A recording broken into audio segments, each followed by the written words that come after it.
ஓம் யோ பிரம்மாணம் விததாதி பூர்வம் யோ வை வேதாஹும் ச ப்ருஹ்ணோதி தஸ்மை தம்ஹதேவமாத்ம புத்தி பிரகாசம் முமுக்ஷுர்வை சரணமகம் பிரபத்யே. ஓம் நமோ பிரம்மாதிப்யோ பிரம்ம வித்யா சம்பிரதாய கர்த்ருப்யோ வம்ச ரிஷிப்யோ மகத்யோ நமோ குருப்யः. சர்வோபப்ளவரஹிதः பிரஜானகணः பிரத்யகம்தோ பிரம்மைவாஹமஸ்மி.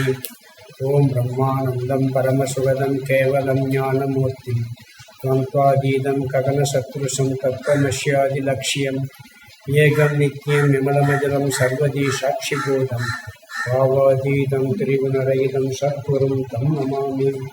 குருர் பிரம்மா குருர் விஷ்ணு குருர் தேவோ மகேஸ்வரः குரு சாட்சாத் பரம் பிரம்ம தஸ்மை ஸ்ரீ குரவே நமः.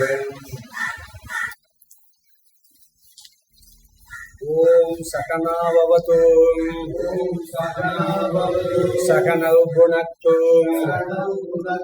சக வீர்யம் கரவாவகை தேஜஸ்வினாவதீதமஸ்து மா வித்விஷாவகை.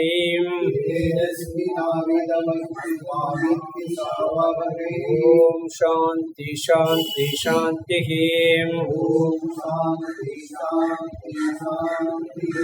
நம ஸ்ரீ சங்கரானந்த குரு பாதாம்புஜன்மனே சவிலாச மகாமோக ராகக்ராசைக கர்மணே. ஸ்லோகம் 261. அகங்காரசிதாத்மானௌ ஏகே கிருத்யா விவேகதः இதம் மே ஸ்யாதி தம் மே ஸ்யாத் இதேதி இச்சா காமசத்திதாः. அகங்காரசிதாத்மானௌ ஏகே கிருத்யா விவேகதः இதம் மே ஸ்யாதிதம் மே ஸ்யாத் இதேதி இச்சா காமசக்திதாः.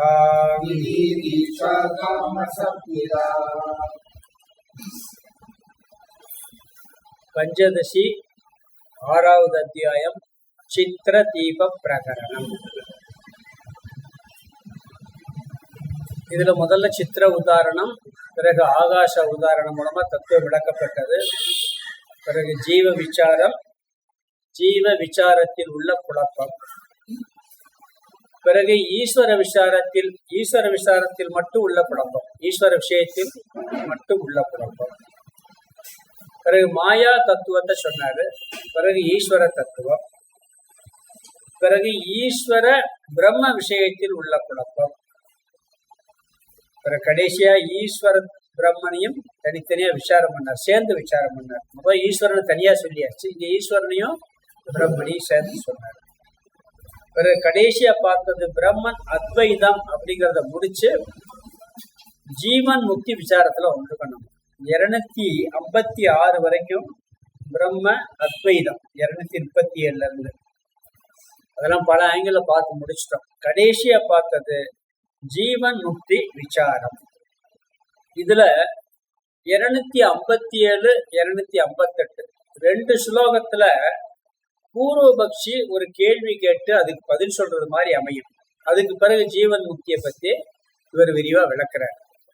257 ஸ்லோகத்துல என்ன சொன்னான்னு சொன்னா, பூர்வபக்ஷி என்ன கேட்கிறான்னு சொன்னா, பிரம்மன் அத்வைதம், இப்ப பிரம்ம விசாரம் ஈஸ்வர விசாரம் எல்லாம் பண்ணி நான் அத்வைத ஸ்வரூபம் பிரம்மஸ்வரூபம்னு புரிஞ்ச பிறகு கூட அத்வைத தத்துவ ஞானம் ஏற்பட்டாலும் கூட அவர்களுக்கும் துக்கம் வருகிறது, அது ஏன் அப்படின்னு சொல்லி கேட்டார். இவர் என்ன பண்ண திருப்பி ஒரு கேள்வி கேட்டார்.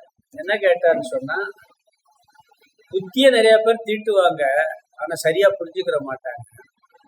அப்படி இந்த சார்பாக மதம் தர்க்க மதத்துல எல்லாம் பாத்தீங்கன்னா ரொம்ப புத்தியை தீட்டி ஆராய்ச்சி பண்ணி கடைசியில உடல்தான் ஆத்மான்ட்டு போறாங்க. சாதாரண விஷயம் கூட புரிஞ்சுக்கிறோம் போயிடுறாங்க. அதெல்லாம் ஏன் அப்படின்னு திருப்பி கேட்டார். இவன் என்ன சொன்னா அதுக்கு பதில் சொல்லும் போது அடுத்த ஸ்லோகத்துல இந்த சார்வாகர்கள் போன்ற மதவாதிகளுக்கு விசாரம் புத்தியை தீட்டுறாங்க, ஆனா தெளிவா ஒரு விசாரம் இல்லைன்னு பூர்வபக்ஷியே சொல்றான். இந்த கேள்வி கேட்டவனு என்ன சொல்றான்னா, அவங்க அப்படி தப்பா சொல்றதுக்கு காரணம் ஏன்னா உடல் ஆத்மாங்கிறது சாதாரணமா யாரும் சொல்றது இல்லை. அவங்க சில பேர் சொல்றாங்கன்னு சொன்னா விசாரம் சரியா இல்லை, அதனாலதான் தவறான முடிவை எடுக்கிறார்கள்னு இவன் சொன்னான். இவர் உடனே அதுக்கு பதில் என்ன சொல்றாரு, அதே போலதான்ப்பா அத்வைதிகளும் திருப்தி இல்லாமல் அதிருப்தியில் இருந்து துக்கப்படுகிறார்கள் என்றால் இன்னும் விசாரம் தெளிவாக இல்லை என்று அர்த்தம். தெளிவா விசாரம் பண்ணி தெளிவான விடை கிடைச்சிச்சுன்னா இது வராது அப்படின்னு காரணம் சொல்றாரு. பிறகு ஞான நிஷ்டனுக்கு ஞான பலன் என்னன்னு சொன்னா அனைத்து ஆசைகளும் அகன்று விடுங்கிறது வேதத்திலே சொல்லியிருக்கு. இது அனுபவமாவும் இருக்கு, சுருதி வாக்கியமாவும் இருக்கு அப்படிங்கிறது சொன்னார். அதை இல்லை என்று சொல்ல முடியாது, சுருதியில சொல்லியிருக்கு. ஆனா நீ அதை இல்லைன்னா சொல்றதுக்கு வாய்ப்பு இல்லை. ஏன்னா அனுபவத்திலையும் பார்க்கிறோம், அப்படிப்பட்டவர்களை நம்ம பார்க்க முடியுது. இந்த தத்துவத்தை புரிஞ்சு ஞான நிஷ்டை அடையணும். ஞானம் வந்தா மட்டும் பத்தாது, ஞானம் அது உறுதியா இருங்கின்னு சொன்னா அவனுக்கு ஆசையே இருக்காதுன்னு சுருதி சொல்லியிருக்கு.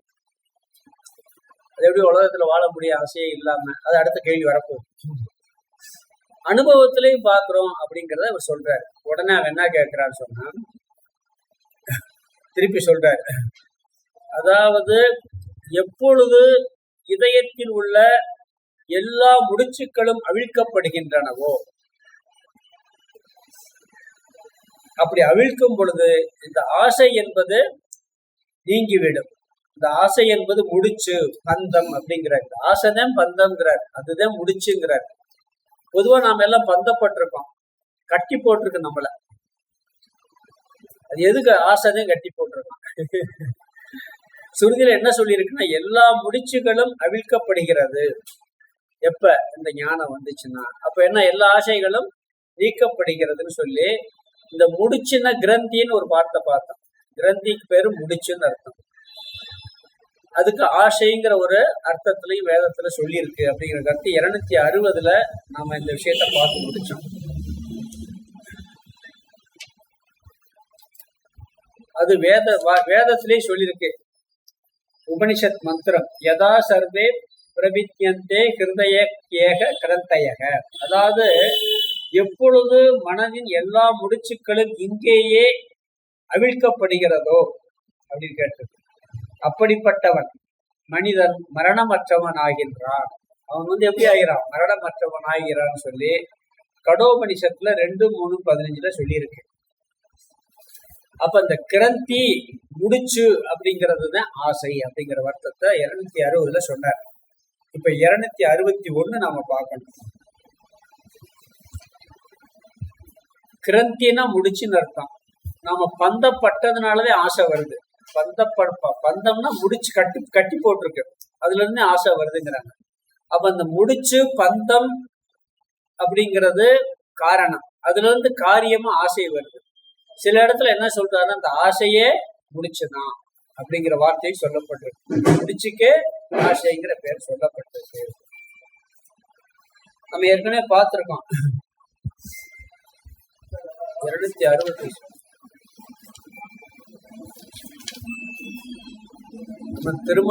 திருமணம்ங்கிறது என்னது, முடிச்சுதான். ஒன்னோட கட்டி போடுறது. அது என்னன்னு சொன்னா அது காரணத்தின் விளைவு. அங்கதான் பந்தமே உருவாகுது. இப்படி முடிச்சு என்பதுதான் ஆசை அப்படிங்கிற கருத்தை அவர் சொல்லி இருக்கிறாரு.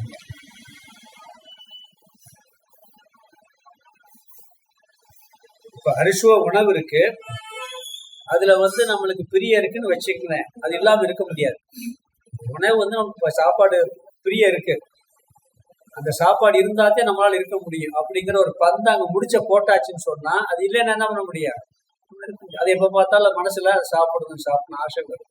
இப்படி ஒவ்வொரு விஷயத்திலையுமே நம்ம என்ன பண்ணிருக்கோம், அதோட பிணைத்து முடிச்சு போட்டு வச்சிருக்கோம். இங்க என்ன முடிச்சுன்னு சொல்றாரு சொன்னா, எதை முடிச்சு போட்டிருக்கோம்னா அகங்காரத்தையும் சித்தையும் முடித்து விட்டோம். நாம முடிச்சது என்ன? அகங்காரத்தையும் சித்தையும் முடித்து விட்டோம்.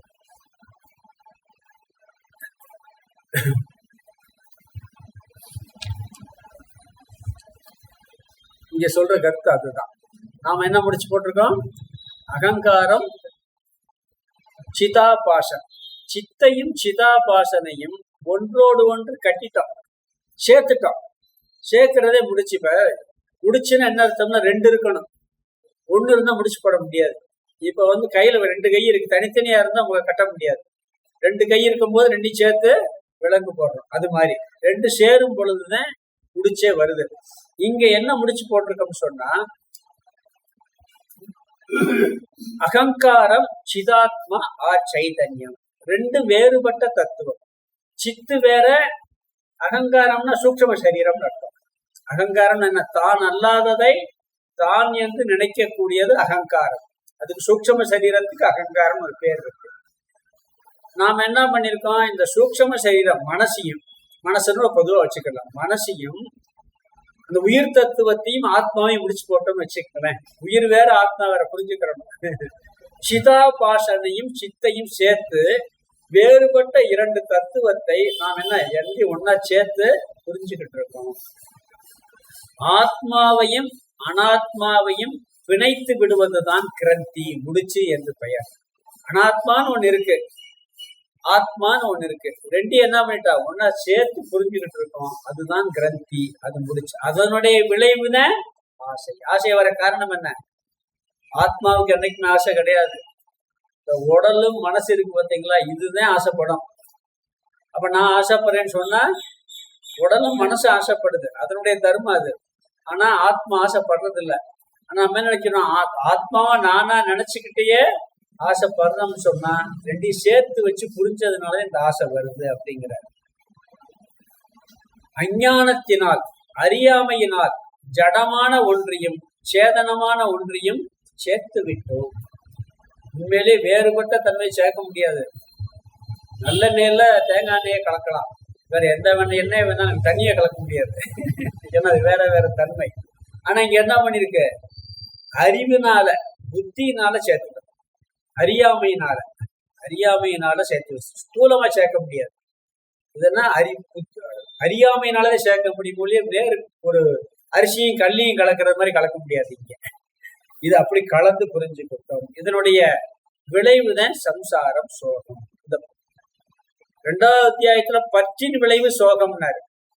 அந்த இதுல பகவத்கீதையில பாத்தீங்கன்னா முதல் அத்தியாயத்துல அர்ஜுனுக்கு என்ன வந்துச்சு? முதல்ல பற்று வந்துச்சு, பிறகு சோகம் வந்துச்சு, பிறகு மோகம் வந்துச்சு. பற்றின் விளைவா சோகம் வந்துச்சு. இங்க என்ன சொல்றாருன்னு சொன்னா, முடிச்சு போட்டதுனால சித்தியும் சிதாபாச ஆத்மாவையும் அனாத்மாவையும் இணைத்ததால் இங்கு இந்த ஆசை என்ற சம்சாரம் வந்ததுங்கிறார். அத முதல் வரியில் அழகா சொல்றார்.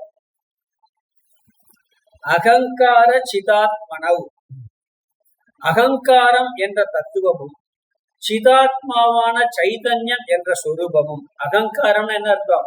மனசுன்னு பொதுவா வச்சுக்கோங்க. அகங்காரம்ங்கிறது சூக்ஷ்ம சரீரத்தை சொல்லும். அதையும் சிதாத்மா சித் சொரூபமான ஆத்மாவையும் இரண்டு சொரூபத்தையும் ஏகீகிருத்திய ஒன்றாக்கப்பட்டு விட்டது. ரெண்டு என்னாக்கிட்டான்? ஒன்னா சேர்த்துட்டோம். ஆத்மாவையும் அனாத்மாவையும் ஒன்றாக சேர்த்து விட்டோம். இங்க அகங்காரம் என்பது அனாத்மா, சிதாத்மனங்கிறது ஆத்மா. இது ரெண்டையும் ஏகீகிருத்திய ஒன்றாக்கப்பட்டு விட்டது. எப்படி ஒன்னாக்கணும்னா அடுத்த வார்த்தை சொல்றாரு. அவிவேகதக அஞ்ஞானத்தினால், அறியாம நம்மளுக்கு இருக்கிறதுனாலதான் ஆத்மாவையும் அனாத்மாவையும் பிரிச்சு புரிஞ்சுக்கிறாம ரெண்டையும் ஒன்னா சேர்த்து புரிஞ்சுக்கிட்டோம். இந்த இரண்டின் தன்மையும் நம்மளுக்கு அறியாமை இருப்பதால் எது ஆத்மா எது அனாத்மா என்பது தெரியவில்லை. நாம் உண்மையிலே தெரிஞ்சு கொள்ள வேண்டிய விஷயம் எது தெரியுமா? அந்த உலகத்திலேயே ஒண்ணு ஆத்மா எதுன்னு தெரியணும், அனாத்மா எதுன்னு தெரியணும். இந்த உலகத்தை பத்தியும் தெரிஞ்சுக்கிறோன்னா இதுக்கு ஆதாரமான பிரம்ம தத்துவத்தையும் தெரிஞ்சுக்கணும். பராவித்யாவையும் தெரிஞ்சுக்கிறேன்னா அபராவித்யாவையும் தெரிஞ்சுக்கணும். பராவித்யான்னு என்ன? ஆதார தத்துவம். அபராவித்யான்னா இந்த எல்லாம் இந்த உடல்ல இருந்து இந்த பிரபஞ்சம் அனைத்தும் அபராவித்யா. ஆத்மா மட்டும் தெரிஞ்சா பத்தாது, அனாத்மா என்னன்னு தெரியணும். ஏன்னா அனாத்மாவுடைய சொரூபம் தெரிஞ்சாதான் அது உண்மை இல்லைங்கிறது தெரியணும். இது ரெண்டையும் தெரியாததுனால, ரெண்டையும் இணைச்சு புரிஞ்சுக்கிட்டதுனால என்னாச்சு, இவனுக்கு ஆசை வந்ததுங்கிற. இங்க ஆசை, அங்க சோகம் வந்துச்சுன்னாரு. ஆசையின் விளைவு அப்புறம் சோகம் வரப்போகுது. ஆசை எப்படி வந்துச்சு, கிரந்தி எப்படி வந்துச்சு, முடிச்சுனால வந்துச்சுன்னாரு. அந்த முடிச்சு என்ன? ஆத்மாவையும் அனாத்மாவையும் சேர்த்து போட்ட முடிச்சு. வேதத்துல ஒண்ணு, பராவித்யா அபராவித்யா தே வேதிதவியே. பராவித்யாவையும் அபராவித்யா இந்த இரண்டையும் அறியப்பட வேண்டும் இருக்கு. ஆத்மா மட்டும் அவர் சொல்லல பகவத்கீதையில 2வது அத்தியாயத்துல. அனாத்மாவையும் சொல்றாரு. ஆத்மா அழியாதுன்னு சொல்வாரு, அனாத்மா அழிஞ்சுதான் ஆகும். அது அழிக்காம இருக்க முடியாது. அது வந்துச்சுன்னா மறைஞ்சுதான் ஆகும். இது ரெண்டையும் ஒண்ணு, அழியாத ஒன்றையும் அழியிற ஒன்றையும் ஒன்னா சேர்த்து புரிஞ்சுக்கிறதுனால இந்த விளைவு ஏற்படுகிறது. ஒன்று சத்தியமான தத்துவம், இனி ஒன்று நித்தியாவான தத்துவம். ஞானம் இல்லாததால் இந்த இரண்டையும் ஒன்றாக்கி விட்டோம். அதாவது வேதாந்த அத்தியாசம் நடைபெற்று விட்டது. அத்தியாசம் என்பதை முடிச்சு ஆத்மா மேல அனாத்மாவை அத்தியாசம் பண்ணி அதை ஆத்மா நினைக்கிறோம். கயிறு பாம்பு, இங்க அத்தியாசம். பாம்பினுடைய தன்மையை கயிற்றில் ஏற்றி விட்டோம். பாம்பு சேதன தத்துவம், கயிறு சட தத்துவம். அந்த சட தத்துவத்தில் சேதன தத்துவத்தை அத்தியாசம் செய்து விட்டோம். ஏற்றி வைத்து பயப்படுறோம், ஓடுறோம், கம்பு எடுக்கிறோம், அடிக்கலாம் தான் ஓடுறோம். அதே மாதிரி கயிறினுடைய தன்மை அதை பாம்புல ஏற்றிருக்கான். அங்க பாம்பே கிடையாது, ஆனா இவ்வளவு நீளமா இருக்கு, இவ்வளவு தடிமனா இருக்குங்கிறது எதனுடைய தன்மை? கயிற்றினுடைய தன்மை. அந்த கயிற்றினுடைய தன்மைய பாம்புல ஏற்று, பாம்பினுடைய சேதன தத்துவத்தை கயிற்றுல ஏற்று. ரெண்டையும் இப்படி மாற்றி புரிஞ்சுக்கிட்டோம். உண்மையில் இருப்பது கயிறு தான். அங்க உண்மையிலே பாம்பின் தன்மை கயிற்றில் இல்லை, கயிற்றின் தன்மை பாம்பில் இல்லை. இருந்தாலும் ரெண்டையும் ஏற்றி புரிஞ்சுக்கிட்டோம் அப்படிங்கிறது. ஆத்மாவையும் அனாத்மாவையும் கலந்து புரிந்து கொள்வதுதான் இந்த கிரந்தி முடிச்சு என்பது. இது அஞ்ஞானத்தினால் நடக்கிறதுங்கிறது. சேர்க்க முடியாததை சேர்ப்பதால் வந்த விளைவு. எப்படி சேர்க்க முடியாத சேர்க்கிறது? ஸ்தூலமா சேர்க்கவே முடியாது. அது என்ன பண்றோம்? கற்பனையில சேர்த்துக்கிட்டு இருக்கோம். ஒரு அறியாமையினால ரெண்டு ஒண்ணு நினைச்சுக்கிட்டு இருக்கோம். அது 2வது சொல்றாரு. அதனால என்ன ஏற்பட்டுச்சா, இந்த இப்படி அனாத்மாவையும் ஆத்மாவையும் சேர்த்து புரிஞ்சுக்கிறதுனாலதான் உலகத்தில் உள்ள எல்லாருக்கும், எல்லா ஜீவராசிகளுக்கும் என்ன ஏற்படுகிறது சொன்னா, இதம் மேசியாத் இதம் மேசியாத். 2 இடம் சொல்ற அந்த வார்த்தையை. 2வது இதம் மேசியாத், இது எனக்கு வேண்டும். ஒரு இடம் சொல்றது இல்ல, திருப்பி இன்னொரு இடம் இது எனக்கு வேண்டும். வேணுங்கிறப்பல சின்ன பிள்ளை அடம் பிடிக்கும், கொடுத்தே ஆகணும்னு சொல்லி. அப்படி எந்த ஒன்ன பார்த்தாலும் என்ன பண்ணிடுறான், எனக்கு வேணும் எனக்கு வேணும் அப்படின்னு ஒரு பிடிவாதமா, அப்படி ஒரு ஆசை இந்த இரண்டையும் சேர்த்து புரிந்ததால் வருகின்றது. இது இச்சா காம சக்திதா. இப்படிப்பட்ட ஒரு விருப்பம்தான் ஆசை என்ற சொல்லால் குறிப்பிடப்படுகிறது. தேவையானதுல எதுக்கு? உடம்புக்கும் உள்ளத்துக்கும் தான். அது அனாத்மாவுடைய சொரூபம். அதுக்கு தேவை இருக்கிறது, விரும்புறதும் அனாத்மா தான். அனாத்மாவை விரும்பும். ஆத்மா அது சம்பந்தமே இல்லாதது. ஆனா அதை சேர்த்து புரிஞ்சுக்கிட்டதுனால இந்த ஆசை ஏற்படுகிறது. ஆசைனா இது எனக்கு வேணும் வேணும் சொல்றதுதான் ஆசை அப்படிங்கிறாரு. அதாவது எனக்கு வேணும் இங்க சொல்றோமோ அது ஆசை. எனக்கு வேணும் சொல்லுவோம், எனக்கு தேவையானது அவனுக்கு வந்திருக்கேங்கிற எண்ணம் வந்துருச்சுன்னு வச்சுக்கோங்க, பொறாமை. அதுக்கு பேரு பொறாமை. சரி, எனக்கு தேவையானது நானே அவனுக்கு கொடுக்குறேன்னா தானம். எனக்கு வேணுங்கிற எண்ணம் மட்டும் இருந்தா அது ஆசை. எனக்கு வேணுங்கிறது அவனுக்கு வந்துருச்சேங்கிற எண்ணம் வந்துச்சுன்னா பொறாமை. எனக்கு நானே இல்லை பரவாயில்ல அவனுக்கு போட்டு விட்டு கொடுத்தா அதுக்கு பேரு தானம். ஒரே 3 எண்ணம் ஒரு மனுஷனுக்கு வருது. இந்த ஆசை எங்க இருந்து வந்துச்சுன்னு சொன்னா ஆத்ம அனாத்ம அத்தியாசத்தினால் வந்தது, கிரந்தி முடிச்சினால் வந்தது. ஆத்மாவாகிய நான் அனாத்மா என்று எப்பொழுது நினைக்கின்ற, அனாத்மாவை நான் நினைக்கிறேனோ, ஆத்மா அழியாத தத்துவமாகிய நான் அழிகின்ற தத்துவம் என்று எப்பொழுது நான் அத்தியாசம் பண்ணிவிட்டேனோ அப்பொழுதே இது எல்லாம் வந்தது. அது முடிச்சாயிரும். முடிச்சில இருந்து எல்லாம் வருது. இப்ப நம்மளுக்கு எல்லாம் ஆசையே வரக்கூடாதா? வரும். ஞானிக்கு ஆசை வராதா? அழகா சொல்ற, கோடி ஆசை கூட வருங்கிற. அது எப்படி வரும், அது எப்படி பாதிக்காம இருக்கும், அது எப்படிப்பட்ட ஆசையா இருக்கும் விளக்கப்படுறாரு, முன்னாடி சொல்றாரு. அதனால அகங்காரத்தின் சொரூபமே, அனாத்மாவினுடைய சொரூபமே, அதனுடைய இயல்பே திருப்தியின்மை, ஒரு நிறைவின்மை. நிறைவு இன்மைன்னு சொன்னும் நிறைவை தேடி பொருளை நாடும், நிறைவை அடைய வேண்டும் என்று ஆசைப்படும். அது அகங்காரம், அனாத்மாவினுடைய தன்மையே சொரூபமே அப்படித்தேங்கிறார். அதை என்னைக்கும் நிறைக்கவே முடியாது. அனாத்மாவை ஒரு பொழுதும் முழுமையாக நிறைக்க முடியாது. ஆத்மாவை நிறைக்க வேண்டிய அவசியமே இல்லை. அது என்றுமே பூரணமானது. அதனால என்ன பண்ணணும், இந்த சொல்லுவாங்க 7 குடமா தங்க குடம், தங்க காசு 7 குடத்துல நிரப்பியாச்சான், ஒரு குடத்துல கொஞ்சம் கால்வா, அதை நீ நிரப்பி இப்ப அனுபவின்னு சொன்னாங்க. அது எவ்வளவு சம்பாரிச்சு போட்டாலும் நிரப்பாது.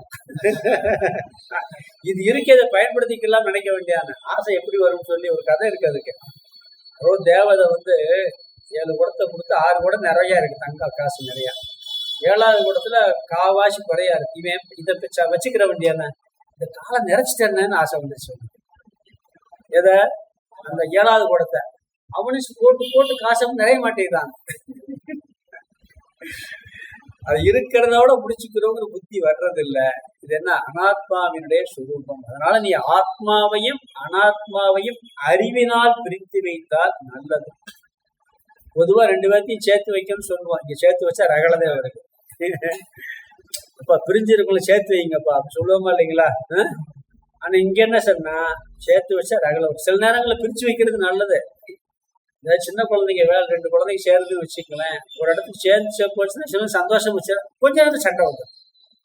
நாங்களே ஆசிரமத்தில் 2 பிள்ளை சின்ன குழந்தைங்க வந்துச்சுன்னா, அக்கா தங்கச்சி வந்துச்சுன்னா, தனியா நீ இங்கிட்டு இந்த வேலையை நீ இங்கிட்டு இந்த வேலையை சேர்த்து விட்டோம்னு வச்சுக்கோங்க, சண்டை ரகலை வந்துடும். அது மாதிரி ஆத்மாவையும் அனாத்மாவையும் பிரிச்சுக்கிட்டா ரகலை இல்லை, சேர்த்து வச்சா ரகலை வந்துடுது. அதனால அதனுடைய விளைவுதான் இந்த ஆசை. அறியாமையில் இருந்து அனாத்மாவையும் ஆத்மாவையும் இணைத்து வைக்கின்ற முடிச்சு ஏற்படுகிறது. அந்த முடிச்சின் விளைவாக ஆசை வருகின்றது. அந்த ஆசை என்ன பண்ணுது? இந்த ஆசைக்கு முன்னாடி ஒண்ணு இருக்கு. ஆத்மாவையும் அனாத்மாவையும் எப்படி முடிக்கிறோம்னா அத்தியாசத்தினால். அறியாமைக்கு பேர் இன்னொன்று பேர் அத்தியாசம். இந்த கிரந்தி முடிச்சுன்னா அத்தியாசம் பண்றோம், அதன் மேல இத ஏற்றி வைக்கின்றோம், கட்டி வைக்கின்றோம். இந்த அறியாமை போனோம்னா என்ன வேணும்? அறியாமையில இருந்து எல்லாம் வருது. அப்ப அறியாமை போனோம்னா ஞானம் வேணும். ஞானம் வந்தால் அறியாமை போகும். அறியாமை போனால் கிரந்தி முடிச்சு போகும். முடிச்சு போனா ஆசை போகும். இனி இந்த ஆசையை பத்தி இனிமேல் விளக்க போறாரு. இதுதான் பெரிய விஷயம். அவா அறுத்தல் சொல்லி திருக்குறள் 10 குறளே வச்சிருக்காரு. இங்க ஆசையினுடைய தன்மையை பத்தி இனி அடுத்து விளக்க போறாரு. ஏன்னா ஞானிக்கு ஆசை வருமா வராதா?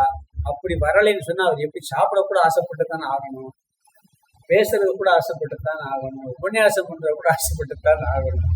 எல்லா ஆசைகளும் அகன்று விடுன்னு எந்த அடிப்படையில சொல்றீங்க? அப்படி சந்தேகம் எல்லாம் வரும். வேதாந்தம் படிச்சவங்க, வேதம் படிக்காதவங்களுக்கு, வேதாந்தம் படிக்காதவங்களுக்கு ஆசை வந்தா பரவாயில்ல, ஆசை வந்தா பரவாயில்ல. ஆனா நல்லா படிச்சு நல்ல ஞான நிஷ்டை அடைஞ்சவங்களுக்கு ஆசை வருதே. அப்ப அதுக்கு என்ன காரணம்? அது எப்படிப்பட்ட ஆசை அப்படிங்கிறத விஷயம். எப்படிப்பட்ட ஆசை, அது வரலாமா வரக்கூடாதா அப்படிங்கிற விசாரம்லாம் இதை அழகா சொல்லி என்ன சொல்ல போறாருன்னு சொன்னா, சில ஆசைகள்லாம் சொல்ல போறாரு. இந்த ஆசையினால பந்தப்படுவானா பந்தப்பட மாட்டானா, இந்த ஆசை வந்தா தப்பா தப்பு இல்லையாங்கிறத அடுத்து விசாரம் பண்ண போறாரு. நான் எல்லாரும் நல்லா இருக்குன்னு ஆசைப்படுறேன், இந்த ஆசைப்படக்கூடாதா? இதுவும் ஆசை தானே. இதுவும் ஆசைதான். நல்லா பாடம் சொல்லணும்னு ஆசைப்படுறோம். சங்கரர் என்ன பண்ணாரு? நிறைய கிரந்தம் எழுதுன்னு ஆசைப்பட்டாரு. அவர் அத்வைத்தை நிலைநாட்டுறதுக்கு ஆசைப்பட்டாரு. அதுவும் ஆசை தானே. ஒருத்தர் வேற மாதிரி இருக்கு, ஒருத்தருக்கு சாப்பிடணும்னு ஆசை, அவருக்கு அந்த ரெண்டு ஆசை தானே. ஒரு உயிர் வாழ்வது சாப்பிடணும்னா சாப்பாடு ருசியா இருக்கணும்னு விரும்புறாங்க. பேர் இருக்காரு, நல்ல சாப்பாடு கிடைச்சா நல்லா இருக்கட்டுமே, ருசியா இருந்தா நல்லா இருக்குமே விரும்புற கூடாதா? அதனால தப்பா அப்படிங்கிற கொஸ்டின்லாம் வருது. அதுக்கு என்ன பண்ண போறேன்னு சொன்னா, இதுக்கு பல ஸ்லோகங்கள்ல அடுத்த ஸ்லோகத்துக்கு என்னுடைய விளக்கத்தை ஆரம்பிக்க போறேன். இந்த ஆசையை பத்தி நிறைய பிரிச்சு ஞானிக்கு எப்படி ஆசை வருது, அஞ்ஞானிக்கு எப்படி ஆசை வருது, அதனுடைய தன்மை என்ன, இதனுடைய தன்மை என்ன, அந்த ஆசை எதுல இருந்து உருவாகுது, இந்த ஆசை எதுல இருந்து உருவாகுது, அந்த ஆசை பாதிக்கும், இந்த ஆசை பாதிக்காது, இப்படி எல்லாம் சொல்லி அடுத்து தெளிவா அடுத்த ஸ்லோகத்துக்கு விளக்க போறாரு. அதுக்கு பார்க்கணும். இந்த ஸ்லோகத்துக்கு அர்த்தம் பார்த்தோம்.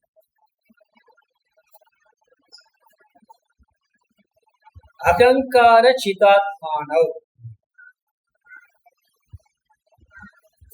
ஏகி கிருத்யா அவிவேகதக. அவிவேகதக கடைசி வார்த்தை முதல் எடுத்தீங்க. அறியாமையினால் கடைசி வார்த்தை அவிவேகதக. அறியாமையினால் அகங்கார சிதாத்மானவ் முதல் வார்த்தை. அகங்கார சிதாத்மானம்னா அகங்காரத்தையும் சிதாத்மாவான சைதன்யத்தையும் அனாத்மாவையும் ஆத்மாவையும் வச்சுக்கிறது. அகங்காரம்னா இங்க அனாத்மா, அனாத்மாவையும் சிதாத்மாவான சைதன்யத்தையும் ஏகி கிருத்திய ஒன்றாக ஆக்கி. ரெண்டு என்ன கட்டி போட்ட நினைச்சாச்சு, ஒன்றாக ஆக்கி. ரெண்டாவது வரி இதம் மேஸ்யாத் இதம் மேஸ்யாத் ரெண்டு இடம் சொல்றாரு. சேர்த்ததுனால என்ன விளைவு வருது? இது எனக்கு வேண்டும், இது எனக்கு வேண்டும், ரெண்டு இடம் சொல்றாரு. அதே வார்த்தை ரெண்டு, இது எனக்கு வேண்டும், இது எனக்கு வேண்டும். இது இச்சா என்ற விருப்பம் தான் ஆசை.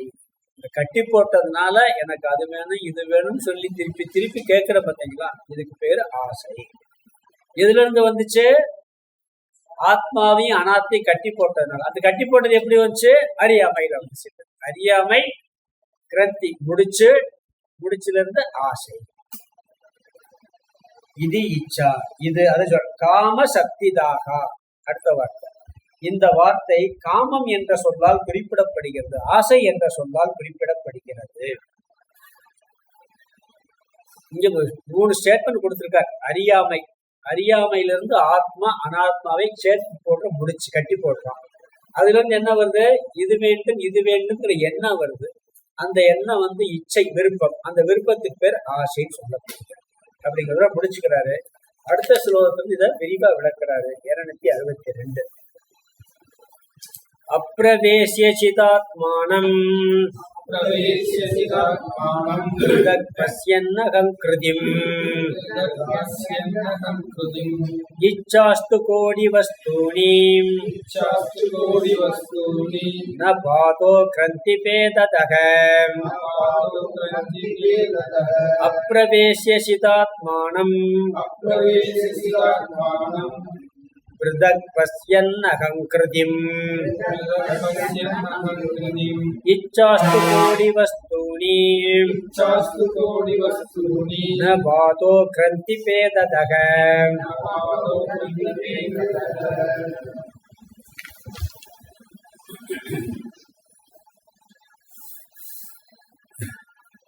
இந்த ஆசையை பத்தி புரிஞ்சுக்கிறதுக்கு சில விளக்கங்களை நம்ம தெரிஞ்சுக்கிட்டாலே கரெக்டா புரிஞ்சுக்கிற முடியும். இந்த ஆசை நீங்குவதுதான் மோட்சம் அப்படின்னு சொல்றோம். நிறைய இடத்துல அப்படியே சொல்லப்பட்டிருக்கு.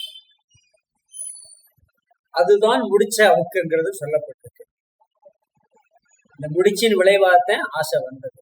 ஆசை நீங்கணும்னா முடிச்சவரணும்னா அறியாம போகணும். இந்த அறியாமை என்பது அத்தியாசம். சைதன்யத்தையும் அகங்காரத்தையும் ஒன்றுக்கொன்று அத்தியாசம் பண்ணனால அந்த அறியாமை. அப்ப அறியாமை நீங்கினால் அதனால் விளைவான இந்த முடிச்சு நீங்கன்னா அதன் விளைவான ஆசையும் நீங்கும். காரண நாசே காரிய நாசேன்னு சொல்லுவாங்க. அப்படி இது அறியாம கம்ப்ளீட்டா நீங்கிருச்சுன்னா என்ன ஆகணும்? காரணம் நீங்கியாச்சுன்னா அது விளைவா கடைசியா ஆசையும் முழுசா நீங்கிறது. அப்படி நீங்கியாச்சுன்னா ஞானிக்கு ஆசை எதுவுமே வரக்கூடாது. ஞானி பார்க்கக்கூடாது, பேச ஆசைப்படக்கூடாது, உட்கார ஆசைப்படக்கூடாது, தூங்க ஆசைப்படக்கூடாது, இதுதானே சொல்லணும். அப்ப என்ன பண்றது? அவன் எப்படி பிராரப்தம் இருக்க வரைக்கும் இருப்பான்? இந்த உலகத்துல எப்படி வாழ முடியும்? சங்கரர், வியாசர் போன்றவங்க எல்லாம் எப்படி வாழ்ந்தாங்க? ஆசை இல்லாட்டி வாழ்ந்திருக்க முடியுமா? அவர் எவ்வளவு பாரத தேசத்தை 4 தடவை வள வந்தாரு, ஆசைப்படுத்த போயிட்டு வந்தாரு, சுத்தி வந்து 4 ஸ்தாபனத்துல நிறுவனார். அது ஆசை தானே. ஒரு மடத்துல ஒரு சாமியார் ஆசிரமம் ஆரம்பிக்கிறாரு, அது ஆசை தானே. ஆசை இல்லையா? அதுல எவ்வளவு பெரிய பிரச்சனை வரும் தெரியுமா? அதெல்லாம் அந்த ஆசையில பாதிக்கப்படாம இருந்தாத்தே ஆரம்பிக்கணும். அப்புறம் வீட்டு குடும்பத்துக்கு ஆசிரமத்துக்கு வித்தியாசம் இல்லாம போயிடும். அதை ஸ்டான்சன் கிண்டல் பண்ணுவாரு.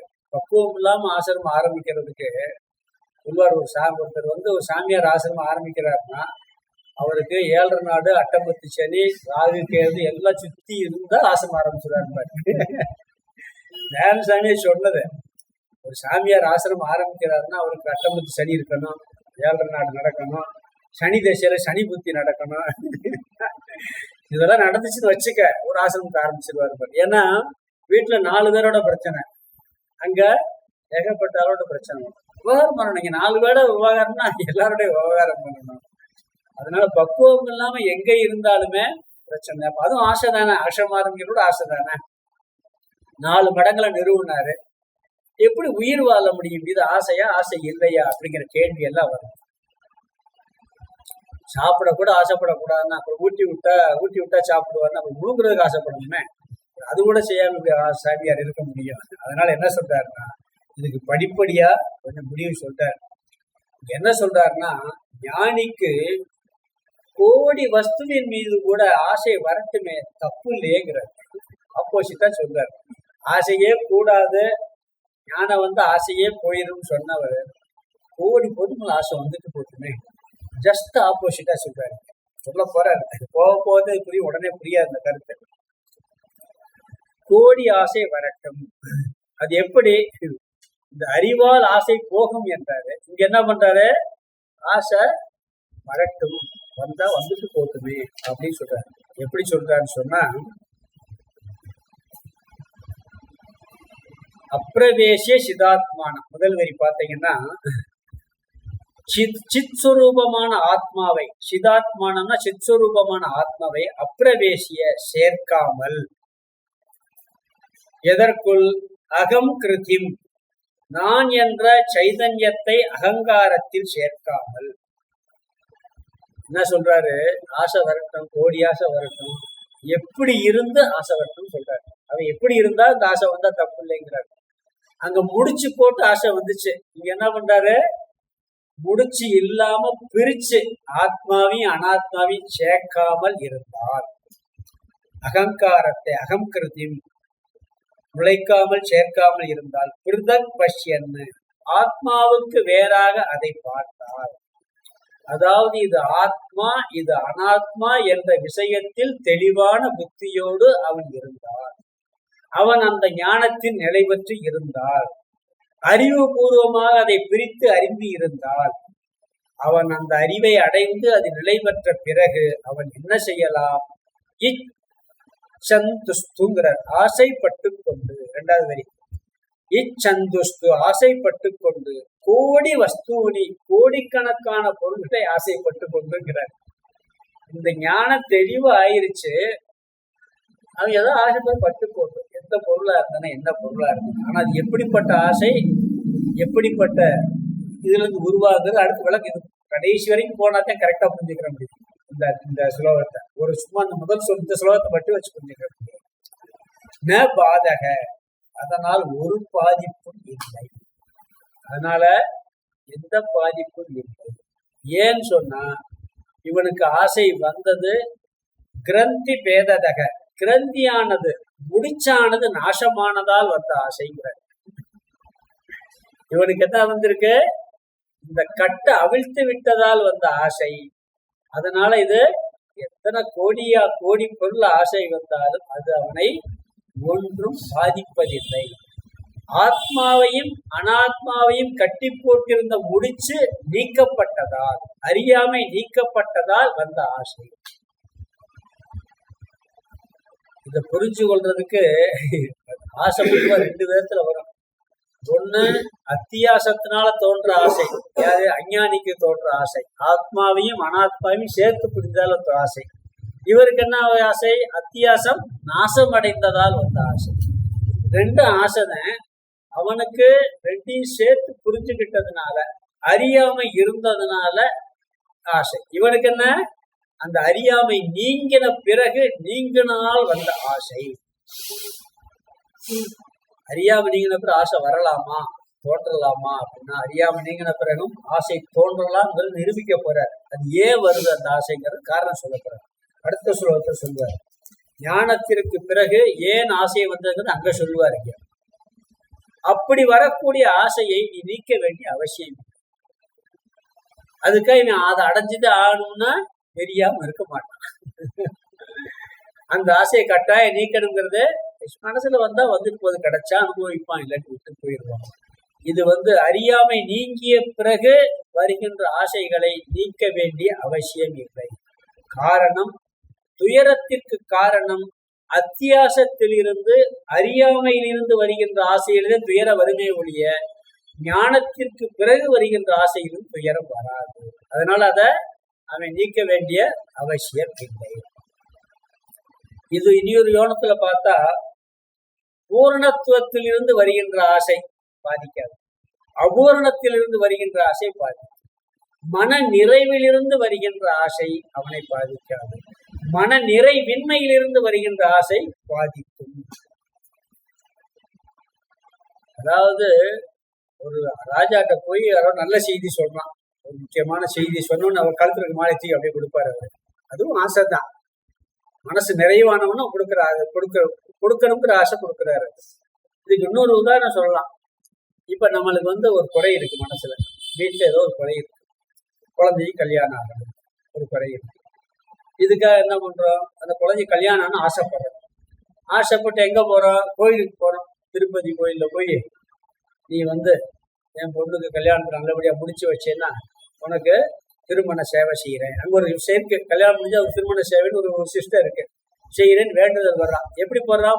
அபூரணமா போறான். கோயிலுக்கு எப்படி போறான்? பூரணம் இல்லாம ஒரு குறைய வச்சுக்கிட்டு கோயிலுக்கு போறான். அந்த ஆசையோட, கல்யாணம் நடக்கணுங்கிற ஆசையோட இவன் போறான். போய் என்ன பண்றான்? அதை கேட்டு ரெண்டாவது என்ன பண்ண, நடந்து முடிஞ்சிருச்சு. அதுக்கு பிறகு என்ன பண்றான்? கோயிலுக்கு போறான், அந்த சேவை செய்யணுங்கிற ஆசையோட போறான். இது எதுல போறான்? அந்த அங்க போய் அந்த காணிக்கையெல்லாம் செலுத்துறான் பாருங்க. இங்க இதை அடையணும்னா போறான், அடைஞ்சதால போறான். முதல்ல போனது அடையணும்னு போனது, ரெண்டாவது போனது அடைஞ்சதால போனது. இதுலயும் இவனுக்கு எப்படி சந்தோஷம்? முதல்ல போகும்போது ஒரு ஏக்கம், அப்பா கடவுளே நிறைவேற்றி வை, உனக்கு தர்றேன் அதை தர்றேன்னு சொல்லி லஞ்சம் கொடுக்குற மாதிரிலாம் கேட்போம். தப்பு இல்லை, கடவுள்கிட்ட அப்படி பிரார்த்தனை பண்றது தப்பு கிடையாது. காணிக்கதான் கொடுக்கறதும் அவரை பொருளத்தையும் கொடுக்குறோம்.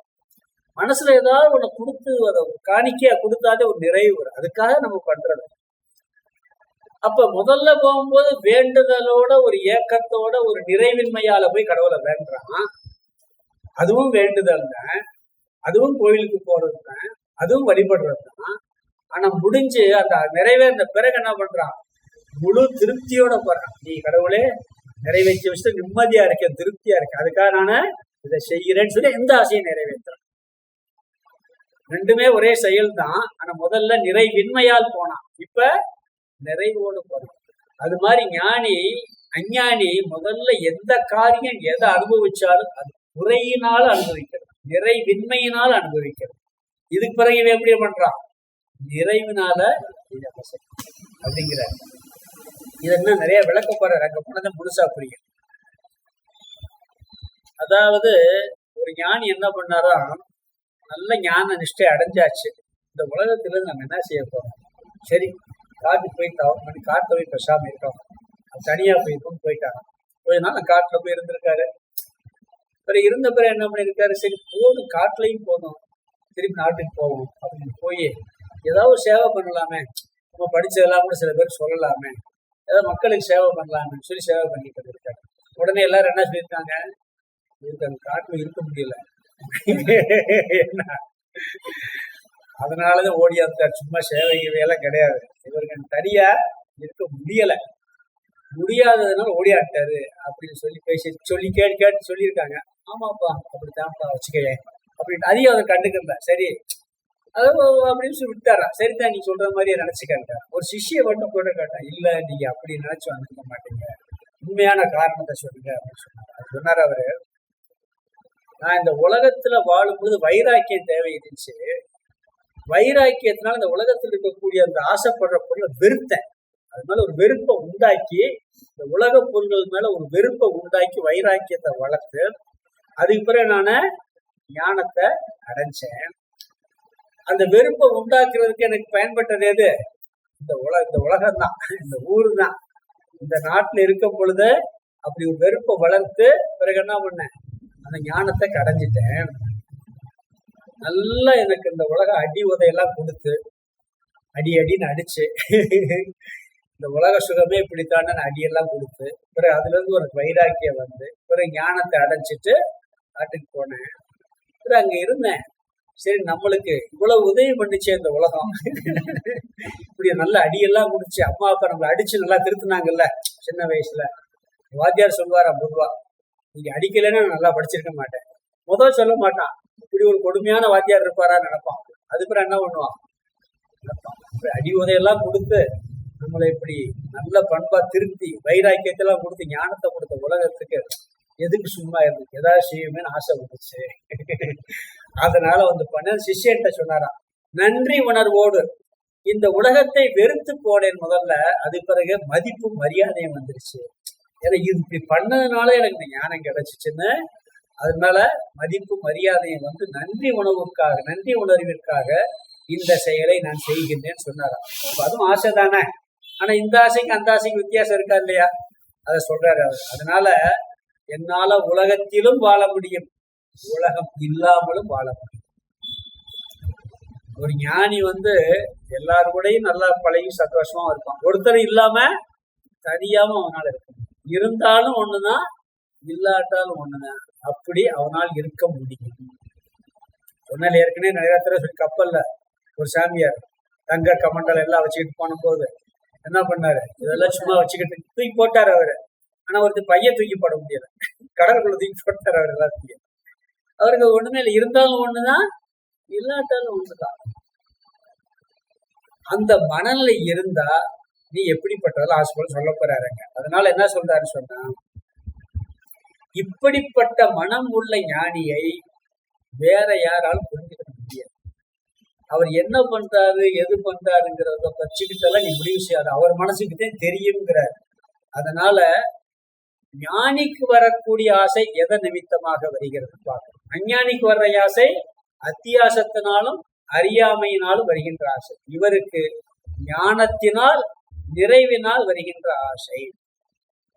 சில பேர் புத்தகம் எழுதணும்னு ஆசைப்பட்டு புத்தகம் எழுதுறாங்க, உபன்யாசம் பண்றாங்க. இதெல்லாம் பண்ணலாமா பண்ணக்கூடாதா அப்படிங்கிறது நம்ம கேள்வி கேட்க முடியாது. அது அவங்களுடைய மனசை பொறுத்தது. இதுக்கு என்ன காரணம், இப்படிப்பட்ட ஆசையெல்லாம் அவனுக்கு வருதே, இதுக்கு ஏதாவது காரணம் இருக்கா? அவனுக்கு வர்ற ஆசை அறியாமையினால, இவனுக்கு வர்ற ஆசை மன நிறைவினால வருது. அதுக்கு வேற ஒரு காரணம் இருக்கா அப்படின்னு கேட்கும் பொழுது அடுத்த ஸ்லோகத்துல அதுக்கு இனி ஒரு காரணம் இருக்குன்னு சொல்லி அந்த காரணத்தை சொல்ல போறேன். அடுத்த ஸ்லோகத்துல ஏன் ஞானிக்கு ஆசை வருது, என்ன காரணத்தினால வந்து சொல்ல போறாரு. அது 263 சொல்லுவாரு. இந்த ஸ்லோகத்துக்கு அர்த்தம் பார்க்கலாம். அப்பிரவேசிய சிதாத்மானம். சிதாத்மானம் சித்ஸ்வரூபமான ஆத்மாவை அப்பிரவேசிய நுழைக்காமல் அல்லது சேர்க்காமல். இந்த சிதாத்மாவை சேர்க்கக்கூடாது. எதனோட? அகங்கிருத்திம் அகங்காரத்தை.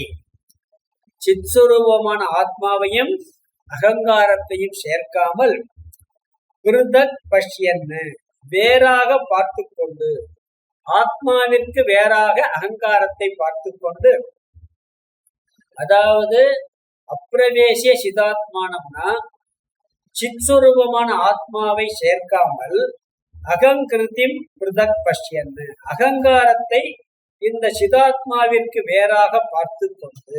இது முதல் வார்த்தை. ஆத்மாவை அதோட சேர்க்கக்கூடாது. அகங்காரத்தை தனியா வேற பிரிச்சு பார்த்து கொண்டு கோடி வஸ்தூனி, ரெண்டாவதுல இச்சாஸ்து கோடி வஸ்தூனின்னு இருக்கு. கோடி வஸ்து கோடிக்கணக்கான பொருள்களை இச்சாஸ்து ஆசைப்பட்டு கொண்டிருந்தாலும் கடைசி வார்த்தை கிரந்தி பேததக முடிச்சு அவிழ்ந்து விட்டதால், அத்தியாசம் நீங்கி விட்டதால், அறியாமை நீங்கி விட்டதால் ந பாதக ஒரு பாதிப்பும் வருவதில்லை, ஒரு கெடுதலும் வருவதில்லை.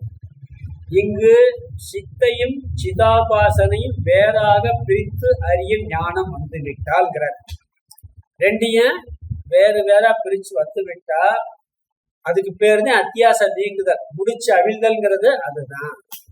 அப்படி இருக்கும் பொழுது கோடி பொருட்களின் மீது ஆசை வந்தாலும் பாதிக்காதுன்னு சொல்லிட்டாரு. அந்த ஆசை எப்படி வருதுங்கிறது அடுத்த ஸ்லோகத்தை வழி சொல்லப்படும். ஒரு 3-4 ஸ்லோகம் வரிசையா சொல்லிட்டு வருவார். அப்பதான் இது முழுமையா புரியும். முதல்ல பார்த்தா ஒரு மாதிரியா வேகா இருக்கிற மாதிரி. அடுத்த ஸ்லோகம் படிக்கணும். கிரந்தி பேதே அபி சம்பாவ்யாம்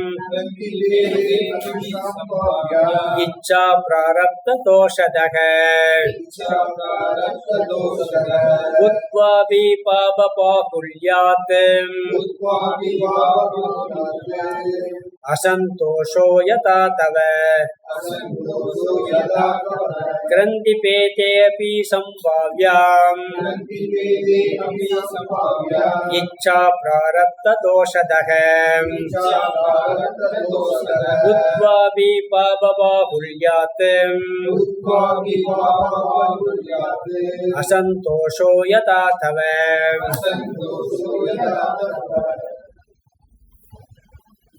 இங்க இந்த ஆசைக்கான காரணம் ஒன்று சொல்றார். ஞானம் வந்த பின்பும் ஆசைகள் ஏற்படலாம். அதற்கு காரணம் பிராரப்த கர்மம் என்ற தோஷம். பிராரப்த கர்ம தோஷத்தினால் ஞானிக்கு ஆசை வரலாம். அதற்கு உதாரணம் என்ன சொல்றாருன்னா, எப்படி ஞானம் வந்த பிறகு கூட துக்கம் போல அப்படின்னு முதல்ல ஏற்கனவே படிச்சாங்க. நான் சொன்னான் ஞானம் வந்தாலும் கூட துக்கம் போலன்னு சொன்னான். அதுக்கு என்னன்னா, அந்த பழைய அத்தியாசம் போல, வாசனைகள் போலன்னு சொன்னான். வாசனைகள் இருந்ததுனால அது நிதித்தியாசம் சாதனை பண்றது வரைக்கும் ஞானம் வந்தாலும் துக்கம். அது போல இங்க என்ன சொல்றேன்னா, பிராரப்த கர்மம் இருக்கிறது வரைக்கும் இந்த ஆசை வரும். எப்படி வரும் சொல்ல போறாரு. அது காரணம் பிராரப்த கர்மம்ங்கிறார். அதாவது நம்மளுக்கு நம்ம செஞ்ச பாப புண்ணியம் எல்லாம் மொத்தமா டோட்டலா ஒரு ஸ்டாக் இருக்கு ஒரு இடத்துல, தெரியுமில்ல? சஞ்சித கர்மா. அது கூட்ட கூட்டமா இருக்குமா, நிறைய ஸ்டாக் இருக்கு. அதுல எதை எடுத்து வெளியே விடுறதுங்கிறது கடவுளுக்கே தெரியும். அவர் அந்த நாய் உடம்புக்குள்ள விடணுமா, பூனை உடம்புக்குள்ள விடணுமா, தேவர் உடம்புக்குள்ள விடணுமா, இல்ல மனுஷ உடம்புக்குள்ள விடணுமான்னு முடிவு பண்ணி அவர் அதுல ஒன்னு எடுத்து வெளியே அனுப்புறது பிராரப்த கர்மம். நாம இப்ப வாழும் பொழுது அனுபவிச்சோம். அது என்னாச்சு, பிறக்கும் போதே இறப்பையும் சேர்த்து நிச்சயம் பண்ணி இவ்வளவு சுகத்தை அனுபவிக்கணும், இவ்வளவு துக்கத்தை அனுபவிக்கணும் அப்படிங்கறத நிர்ணயம் பண்ணி வெளிப்பட்ட கர்மா பிராரப்த கர்மா. நீ இவ்வளவு சுகத்தை அனுபவிக்கலாம், இவ்வளவு கஷ்டத்தை அனுபவிக்கலாம் அப்படின்னு நிர்ணயம் பண்ணி வெளிப்பட்ட கர்மா என்னது? பிராரப்த கர்மா. ஒருவன் ஞானியாவதும் ஞானி ஆகாமல் இருப்பதும் பிராரப்த கர்மாவில் கிடையாது. அதுக்கு என்ன காரணம் சொன்னா, புருஷார்த்தம், அவனுடைய முயற்சின்னு இருக்கு. எல்லாமே பிராரப்த கர்மம், ஒண்ணும் செய்ய வேண்டியதில்லை, அவன் ஞானத்தை அடைஞ்சு போயிடலாம். புருஷார்த்தம்ங்கிற வார்த்தைக்கு அர்த்தம் இல்லாம போயிடும். அது மட்டும் இல்ல, புதிதாக பாப புண்ணியத்தை சேர்ப்பதும் பிராரப்த கர்மத்தில் இல்லை. நீ ஏற்கனவே வெளிப்பட்ட பாவ புண்ணியத்தை தீர்க்கிறது தான் பிராரப்தம். நீ இந்த பிறந்த பிறகு புதுசா புண்ணியம் பண்றேன்னா அது ஆகாமிய கர்மம், அது பிராரப்தத்துல வராது, நீ செய்யற முயற்சியில வர்றது. இதுக்கு பேரு புருஷார்த்தம்னு பேரு. நீ நிறைய பாவம் பண்ற, இது நான் பிராரப்த விதினால நான் பாவத்தை பண்றேன், நான் அவனை இவ்வளவு கஷ்டப்படுத்துறேன்னு அது விதி. அது விதி கிடையாது, அது உன்னுடைய புருஷார்த்தம்ங்கிறாரு. இந்த புருஷார்த்தத்தையும் பிராரப்தத்தையும் புரிஞ்சுக்கிறது கொஞ்சம் சட்டில் பாயிண்ட் இது. இன்னொன்னு இதை ரொம்ப ஆராய்ச்சி பண்ண விளக்கவும் முடியாது. இப்ப புதுசா ஒருத்தன் பாவம் பண்றான், அப்பா என் விதிப்படி நான் பாவம் பண்றேன்ப்பா சொல்ல முடியும். கஷ்டப்பட்டா விதிப்படி கஷ்டம் கூட சொல்லலாம், சுகத்தை அனுபவிக்கிறது விதிப்படின்னு சொல்லலாம். ஆனா இந்த ஒருத்தர் கெடுதல் பண்றதோ புண்ணியம் பண்றதோ இது என்ன ஆகாமிங்கிறார். இது ஆகாமினா உன்னுடைய சுய முயற்சியில பண்றது. அது மாதிரி ஒருத்தர் ஞானியாவதும் புருஷார்த்தத்தினால்கிறார். சோசியக்காரரை சொல்றாரு இவர் ஞானம் அடைஞ்சதுன்னு சாவார்னு சொல்லி, புருஷார்த்தம் பண்ணி ஞானியாவாங்கிறது அந்த விதி சிலர் விதிகள் இல்லை. இது அந்த ஜாதகத்துல எப்படி சொல்லுவாங்கன்னா அந்த கிரக நிலைப்படி இப்படி இருப்பாரு பின்னாடி நடக்க போறத சொல்றாங்களே ஒழிய அது புருஷார்த்தம் கிடையாதுங்கிறார். பிராரத்தம் கிடையாது, அது புருஷார்த்தம். என்ன சுய முயற்சி.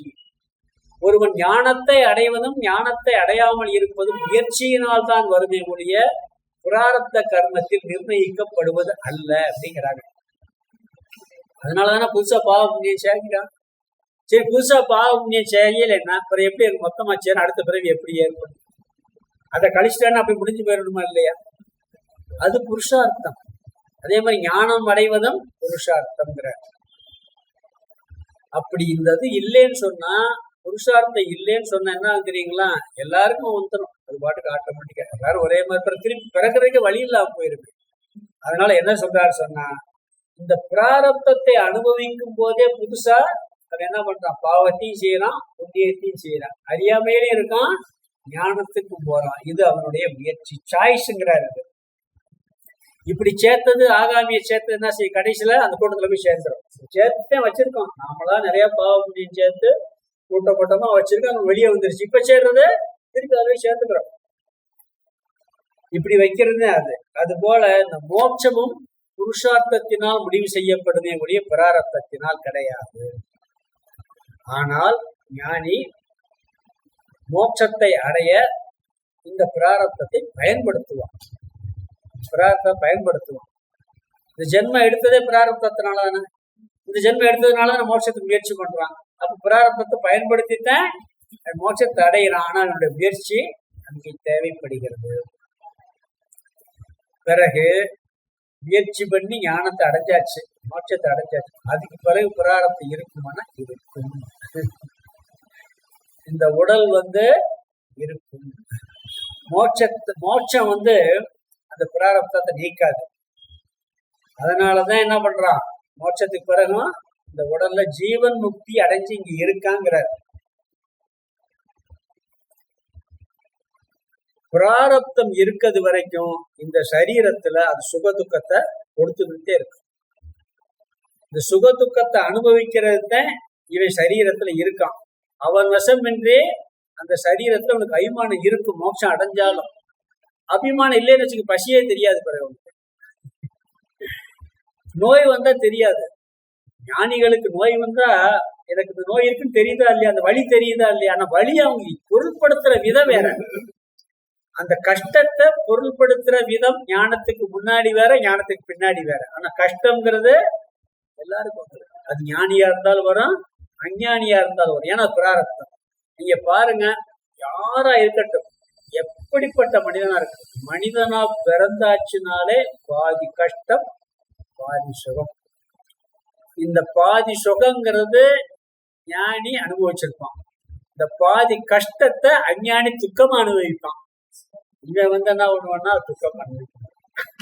ஞானத்துக்கு முன்னாடி அந்த கஷ்டம் துக்கமா இருக்கும், ஞானத்துக்கு பின்னாடி அந்த கஷ்டம் இவனுக்கு துக்கமா தெரியாது. வழி இருக்கும். புரியுதா உத்தேசம்? புரியுதா உங்களுக்கு? அப்ப பிராரப்தம் இருக்க வரைக்கும் அப்ப உடல்ல அபிமானம் இருந்தா தானே முடியும். உடல்ல அபிமானம் இருந்தா தான் வாழவே முடியும். அப்ப அவனை என்று ஞானம் வந்தாலும் கூட இது நான் உடம்பு இருக்கு, உடம்பு வேற நான் வேறங்கிற அறிவு இருந்தாலும் கூட இந்த உடம்பு இருக்கு அப்படிங்கிற அபிமானம் அவனுக்கு இருக்கும். அவனை அறியாமல் இருக்குங்கிற. அப்ப என்ன சொல்றான்னு சொன்னா, அதனாலதான் இப்ப ரமணருக்கு புற்றுநோய் வந்துச்சு. உடல்ல அபிமானம் இல்லாட்டி புற்றுநோய் வர தெரியுமா? கையில புற்றுநோய் அவருக்கு, ராமகிருஷ்ணருக்கு தொண்டையில புற்றுநோய். அந்த வலி தெரியுது, கேட்கறாங்க. அவங்க வலிக்குதான்னு கேட்கறாங்க ரமணருக்கு. ரோலரை வச்சு கையில ஏத்துனா எப்படி வலிக்கும் அப்படி வலிக்குதுங்கிறார். ஆனா சிரிச்சுக்கிட்டு சொல்றாரு, சிரிச்சுக்கிட்டு சொல்றாரு. வலி இருக்கு, ஆனா அந்த வலியா தாங்கிற சக்தியில கத்துவாங்க, ஆனா மனசு கஷ்டம் இருக்கு. நான் சொன்னேன்ல, நம்ம சாமி இறந்த ஒரு சர்வாத்மானந்த போன கிளாஸ்லயே சொன்னேன். இப்பதான் இறந்தாரு, 16 நாள் முடிஞ்சு. அவரு ஒரு ஒரு ஒரு கடைசியில் எழுதி கொடுத்துட்டாரு சாகிற போது. சொன்னார், சாமிகிட்டே பேசினார் போன்ல, அங்க குருநாதர்கிட்ட, குருபுரானந்தா பரமார்த்தானந்தெல்லாம்.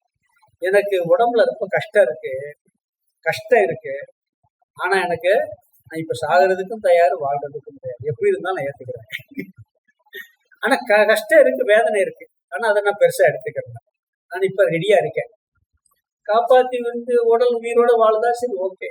இல்லையா, அதுவும் ஓகே அப்படின்ட்டு ஒரு பேப்பர்ல ஒரு எழுதி கடைசி எழுதிச்சு உட்கார்ந்தாரா. உட்காந்து பேப்பர் எடுத்து, நான் ரெண்டுக்கும் தயாரா இருக்கு எழுதி டாக்டர்கிட்ட கொடுத்துருக்கேன். இப்படி எழுதி கொடுக்குறாங்க. இப்படி யாராவது எழுதி கொடுப்பாங்க, சிரிக்கிறாங்க டாக்டர். வரும்போது போன்லயே பேசியிருக்காரு. அவருக்கு முடியாதுன்னு எடுத்து போய் சொல்லிட்டாங்க. போன்ல சாமிகிட்ட பேசியிருக்காரு. இந்த மாதிரியே சொல்லியிருக்காரு. நைட்டு அன்னைக்கு திருப்பி வரும்போது கத்துறாரு. ரொம்ப வலிக்குது, தாங்க முடியலன்னு கத்துறாரு. சரி, ஆஸ்பத்திரிக்கு நானே கொண்டு போனேன். அங்க அன்னைக்கு நைட்டு இதாயிட்டாரு. ஆனா இருந்தாலும் கூட அது மனசுல அவருக்கு ஒரு நிறைவு இருந்திருக்குங்கிறது அவருடைய அந்த மூமெண்ட்டை பார்த்தா தெரியுது. வலி இருந்தாலும் கூட தெரியுது. அப்போ உடல் அய்மானத்தா தானே வலியே தெரியும். அது பிராரப்த கர்மத்தினால் வருவது. அந்த வலியை, அந்த கஷ்டத்தை துக்கமாக எடுத்துக்கொள்வதும் துக்கம் இல்லாமல் எடுத்துக்கொள்வதும் ஞானத்தின் வசத்தில் இருக்கிறது. அது பிராரப்தத்தின் வசத்தில் இல்லை. வலி வருவது, வலி வராதது பிராரப்தத்தின் வசம். கஷ்டம் வருவது, கஷ்டம் வராமல் இருப்பது பிராரப்தத்தின். அந்த கஷ்டத்தை எப்படி நான் எடுத்துக்கொள்கிறேன் என்பது ஞான வசத்தில் இருக்கிறது. புரியுதா? குழம்புதா? சரி. அதனால என்ன சொல்றாருன்னா, இவன் ஞானம் வந்தாலும் இந்த ஸ்தூல உடலுக்கும் இந்த சூட்சம சரீரமான மனதிற்கும் வரக்கூடிய, வெளியிலிருந்து வரக்கூடிய பிரச்சனைகளை இவன் அனுபவித்துத்தான் ஆக வேண்டும். ஞானிக்கு குளிர் அடிக்காதா? குளிர் அடிக்காம சில பேர் இமயமலையில் நடந்து போறாங்க. அது சித்தி, பயிற்சியினால தவத்தினால வந்தது. சாதாரண இருந்தா ஞானிக்கும் குளிர் அடிக்கும், ஞானிக்கும் வெயில் அடிச்சா வேர்க்கும். அவருக்கும் நோய் வரும், அவருக்கும் ஆரோக்கியம் இருக்கும். அஞ்ஞானிக்கு இருக்கும், அது இருக்கும். அவருக்கு வயசு ஆகும். 90 வயசு ஆனா நடைமுறையெல்லாம் நடக்காமலாம் இருக்காது. ஆனா அந்த ஸ்தூல உடலுக்கு வர்றது 2 பேருக்குமே வரும். அது பிராரப்தத்தினால வரும். அதே மாதிரி ஒருத்தர் ஞானியை திட்டுறான், ஒரு அவமானப்படுத்துறான். சில பேர் பார்த்துருக்கான், அவர் ஒண்ணுமே பண்ணிருப்பானா அவமானமெல்லாம் வந்திருக்கும். சில அவமானமெல்லாம் வந்திருக்கும். அவர் அதை எப்படி பொருள்படுத்துகிறார் என்பதை இருக்கு. இது அந்த பிராரப்த கர்மத்தில் ஸ்தூல உடலுக்கும் சூக்ஷ்ம உடலுக்கும் எல்லாருக்கும் ஒன்னா வரும். அப்ப இவன் ஞானி என்ன பண்ணுவான்? அந்த அய்மானருக்கும் அதை வரத்தே செய்யும். அது போல இந்த சூக்ஷ்ம சரீரத்துல ஆசைகள்ங்கிறது இந்த பிராரப்தம் இருக்கிறது வரைக்கும் அதுவும் வரத்தை செய்யும். அதர்மமான ஆசை வருமா அப்படின்னு கேட்டா, அப்படி அதர்மமான ஆசை வந்து விடுமான்னு கேட்டா, அதர்மமான ஆசையை இவன் சாதன காலத்திலே நீக்கிடுவான். இவன் சாதனம் பண்ணாம அப்படியே நீக்கிடுவான். அதனால என்ன பண்றான்னா, தர்மத்திற்குட்பட்ட ஆசைகள் இருக்கும். அது வரலாம், வராமலும் போகலாம். அது நடக்காவிட்டாலும் இவனுக்கு துக்கம் இருக்காது. சூக்ஷ்ம சரீரத்தில் அஞ்ஞானிக்கும் ஆசை வரும், ஞானிக்கும் ஆசை வரும். அஞ்ஞானிக்கு அந்த ஆசை நிறைவேறவில்லை என்றால் துக்கம், ஞானிக்கு அந்த ஆசை நிறைவேறவில்லை என்றால் துக்கம் இல்லை. இதே வித்தியாசம். இவனுக்கு ஒண்ணு நினைக்கிறான், நடக்கலைன்னு ஐயோ நடக்கலையே இப்படி ஆகி போச்சேன்னு கவலைப்படுவான். இவனுக்கு நல்ல சாப்பாடு வேணும்னு நினைக்கிறான், கிடைக்கல, இருக்கிறத ஐயோ நமக்கு இதே கிடைச்சிருக்கேன்னு கவலைப்பட மாட்டான். மற்றவன் என்ன பண்ணுவான்? அவெல்லாம் இப்படி சாப்பிட்டுட்டு இருக்கான், நம்மளை கடவுள் இப்படி படைச்சிட்டாரேன்னு சொல்லி கடவுளை 2 ஏண்டா சாமி என்ன படைச்சேன்னு ஒரு திட்டிட்டு இவன் வாழ்வான். அவன் என்ன பண்ணுவான்? இதுவே எனக்கு போதும், இதாவது கொடுத்தாரு, அதுவும் இல்லையா பரவாயில்ல, பட்டியாலும் சாகுறேன், அப்படி போயிடுவானு. நான் அவரோட சாமிகிட்ட கேட்டேன், சாமி ஞானம் எல்லாத்தையும் இது கஷ்டமெல்லாம் நீக்கன்னு சொல்றீங்க, ஒருத்தர் காட்டுல இருக்காரு, அவரை பார்த்துக்கிறதுக்கு யாருமே இல்லை, காட்டுல இருக்க சன்னியாசி, அவரை பார்த்துக்கிற யாருமே இல்லை. அந்த நேரத்துல கை கால் கூட நடக்க முடியல, ஒண்ணுமே பண்ண முடியல, சாப்பிட கூட முடியல, தனியா அவரை கிடக்காது. அப்ப அது பெரிய வேதனை தானே. அதுக்கு சாமி சொன்னாரு, அது கஷ்டமா இருக்கும், ஆனா அவன் என்ன பண்ணுவான்னா இப்படியே சாப்பிடாம இருந்து உயிரோட தயாராகும். அப்படியே உணவு எடுத்துக்கிறாம இருந்து எப்போ போட்டுன்னு இருந்துருவான். பொதுவா எப்படி இருக்கும்னா, யாராவது ஒருத்தர் அந்த நேரத்துல அவனுக்கு உதவி பண்ணி, பொதுவா சிஷ்ய பிறப்ப நான் இன்னும் கேட்டேன், இப்ப குடும்பத்துல இருக்கான், அப்பா அம்மாவுக்கு பிள்ளைல பிள்ளைய பாத்துக்கிறது, பேரன் பிள்ளைய பாத்துக்கிறது. இப்ப காட்டுல ஆசிரமத்துல ஒரு சாமிக்கு சிஷியர் பாத்துக்கிறோம், காட்டுல ஒரு சாமியார் தனியா இருக்காருன்னு வச்சுங்க, அவர் யாரு பாத்துக்கிறோம்? பார்க்கவே முடியாத ஒரு கஷ்டம் வந்து அப்ப என்ன பண்ணுவாருன்னா, அவர் அப்படியே உயிரோட தயாராகிடுவார். அப்படி இல்லாட்டாலும் ஏதாவது ஒரு சூழலை சிஷியர்கள் பாத்துக்கிடுவாங்க. அப்பா அம்மாவை யார் பாக்குறா? அதை அப்படி பார்க்காம போடுறவங்களும் உண்டு. அப்படி பாத்துக்கிடுவாங்க. இல்லாட்டி அவர் என்ன பண்ணுவாரு, அப்படியே அவர் உயிரை விடுறதுக்கு தயாராகிடுவாங்க. அது அவங்களுக்கு கஷ்டம் கிடையாது. நான் கேட்ட மறுநாள் சாமி அதே கண்டிஷன் பண்ணிட்டாரு. நடந்துச்சு. என்னுடைய குருநாதருக்கு நான் அந்த கேள்வி கேட்கிறேன், அந்த காய்ச்சல் அட்மிட் பண்ண மறுநாள் ஒரு ஃபங்க்ஷன் பண்ண முடியாது. எல்லாம் பாத்ரூம் போனா கூட ஒரு ஆள் நம்ம போயிட்டு எல்லாம் பண்ணணும், குளிப்பாட்டணும், பல்லு வலிக்கு விடணும். அப்படி ஆயிட்டாரு. அது ஒரு சேவை செய்யற பாக்கியம் கிடைச்சிச்சு. அதுல எனக்கு ஒரு பெரிய பாக்கியம் என்ன தெரியுங்களா? அது வரைக்கும் எனக்கு வேதாந்தமே புரிஞ்சது இல்லை. கர்மயோகம் பக்தி எல்லாம் பேசினா கேட்பேன், ஆத்மா பத்தி பேசினா தூங்கிடுவேன். அவருக்கு அந்த ஒரு 10 நாள் சர்வீஸ் பண்ணிட்டு வந்த பிறகு, அதுக்கு பிறகு அவருக்கு குழந்தைய பாக்குற மாதிரி பார்க்க வேண்டிய வாய்ப்பு கிடைச்சது. அது பகவான் கொடுத்த கருணை தான். அது பிறகு கேட்டா திரைவழகிறது மாதிரி ஒவ்வொன்றா புரிய ஆரம்பிக்குது. ரொம்ப இன்ட்ரெஸ்டிங்கா கேட்க ஆரம்பிச்சேன். அதுக்கு பிறகு சொன்னேன், உங்களுக்கு உடம்பு முடியாம போனது காரணம் நான் தான் சாமி. என்னன்னு கேட்டார், எனக்கு புண்ணியம் கிடைக்கணும், உங்களுக்கு உடம்பு முடியாம போயிடுச்சு. எனக்கு இந்த வாய்ப்பு கிடைக்கணும்னு ஆகி போச்சு அப்படின்னு சொன்னேன். அது மாதிரி அந்த மாதிரி சூழ்நிலையில அவனுக்கு ஆசை நிறைவேறவில்லை என்றாலும் துக்கம் இல்லை, அதை ஏற்றுக்கொள்வான். ஆனா இவனுக்கு என்ன பண்ணிடுவான், தர்மத்தையும் சரி அதர்மத்தையும் சரி வித்தியாவா ஆக்கி விட்டுலாம் இருக்கும், போயிடும். அப்படிங்கிற புத்தி அறிவா இருக்கிறதுனால இவனுக்கு நிறைவேறினாலும் நிறைவேறாவிட்டாலும் பாதிப்பு இல்லை. யாருக்கு? ஞானிக்கு. அஞ்ஞானிக்கு பாதிப்பு உண்டு.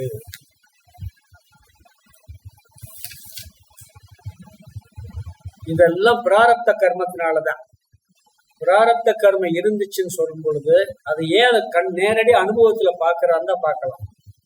இப்ப அத்வைதம் எல்லாம் ஆதிசங்கரர் இருந்து இன்னைக்கு வரைக்கும் இருக்கவங்க அத்வைதத்தான பரப்ப தத்துவத்துல ஒண்ணுதான். ஆதிசங்கரர் வாழ்க்கை எப்படி இருந்துச்சோ அதே மாதிரி வாழ்க்கை இன்னைக்கு வரைக்கும் அவர் பரம்பரையில ஒரு சனமே இருந்திருக்கா. தத்துவம் ஒன்னா பேசுறாங்க. அவருடைய வாழ்க்கை முறை எப்படி இருந்துச்சோ, அவருக்கு என்ன மாதிரி கஷ்டம் எப்படிப்பட்ட சூழல் வந்துச்சோ அதே மாதிரி அடுத்து வரக்கூடிய இன்னைக்கு வரைக்கும் வந்திருக்க அத்தனை பரம்பரை ஒரு சாமியார் வந்திருக்காங்க.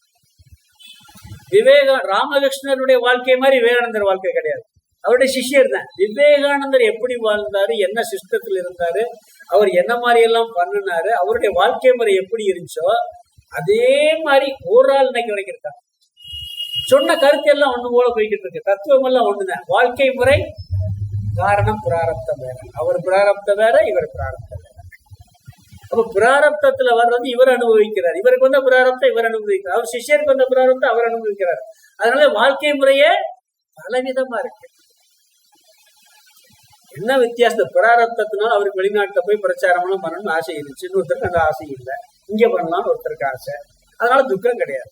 இவர் 39 வயசுல விவேகானந்தர் போனார், ஆதிசங்கர் 33 வயசுல போனாரு. அவருடைய சிஷ்யர்கள் எல்லாரும் அப்படித்தான் போறோமா? அந்த வாழ்க்கை முறை பிராரப்தத்தை படி அதுல வரக்கூடிய இன்ப துன்பத்தை எடுத்துக்கிற விதம் இருக்கு பார்த்தீங்களா, அதுதான் ஞானம். அது எல்லாருக்கும் ஒரே ஞானம். அந்த பரம்பரையில அஞ்ஞானிக்கே இல்லாததுனால துக்கப்படுகிறார். இதை பற்றிய மேலும் விளக்கமா இந்த ஸ்லோகத்துக்கு அர்த்தத்தையும் அடுத்த விளக்கம். ஓம் பூர்ணமத பூர்ணமிதம் பூர்ணாத் பூர்ணமுதச்யதே பூர்ணஸ்ய பூர்ணமாதாய பூர்ணமேவாவசிஷ்யதே. ஓம் சாந்தி சாந்தி சாந்தி. ஹரி ஓம் ஆதி குருநாத சுவாமிக்கு ஜெய்.